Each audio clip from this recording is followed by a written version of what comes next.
The US has packed off a man to El Salvador and has admitted that it made a mistake while doing so. But it now also says it has no way of getting him back.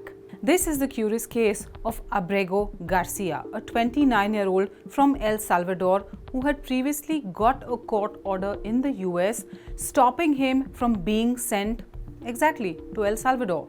But in spite of that, ICE officials not only arrested him, they packed him off on a plane that was set to go to El Salvador, to that high security prison facility that Nayib Bukele, the president of El Salvador, has so proudly talked about. In return for all of these deportees that have been sent to El Salvador, the US is paying El Salvador about $6 million a year.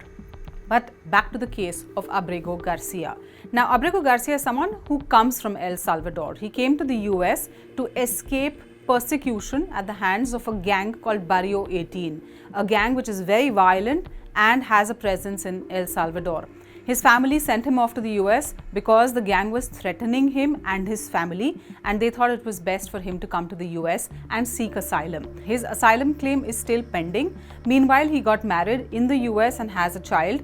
Now, what has happened in the case of Abrego Garcia is that while he was on his way back home with his son, at that time ICE officials stopped him and then they detained him first. They sent him through 3 detention centers and eventually packed him off on a plane to El Salvador. The US administration says that he is a gang member of the notoriously violent MS-13 gang. This is something that his family has completely denied. They say he has no conviction, and the only proof that the US has is the word of an informant, and that too a word they claim is unsubstantiated. Now, how did this play out in court? The court said that the case of Abrego Garcia's is different. The court also said that it was clear the Trump administration had accepted that it made what it calls an administrative error while deporting Abrego Garcia. The court was also shocked that the Trump administration said that it had packed him off to El Salvador but had no way of getting him back because now he's in a foreign country. The government conceded that this case has nothing to do with the Alien Enemies Act. And the government also conceded that Title 8 did not authorize the removal of him. Essentially, they agreed from the outset that there was no legal basis to remove him. I want to say thank you to everyone that has helped us, that has supported us in fighting this, and we will continue fighting for Kilmar, for my husband. Thank you. Now, the court has called this a grievous error and has said it's an error that shocks the conscience.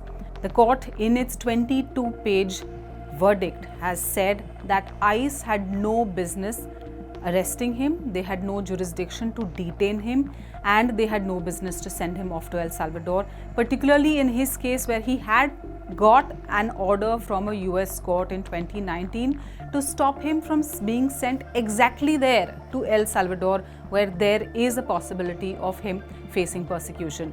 His wife appealed to court, and that's how this case came forward. And she identified him only because of his tattoo. And the claim also is that he was perhaps arrested only because he was wearing a Chicago Bulls hat and a hoodie. Is that something that got him to be arrested and then deported to El Salvador?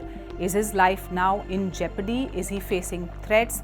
And can the US figure a way to get this person back on US soil, especially after this court verdict? Everyone will be watching out for that.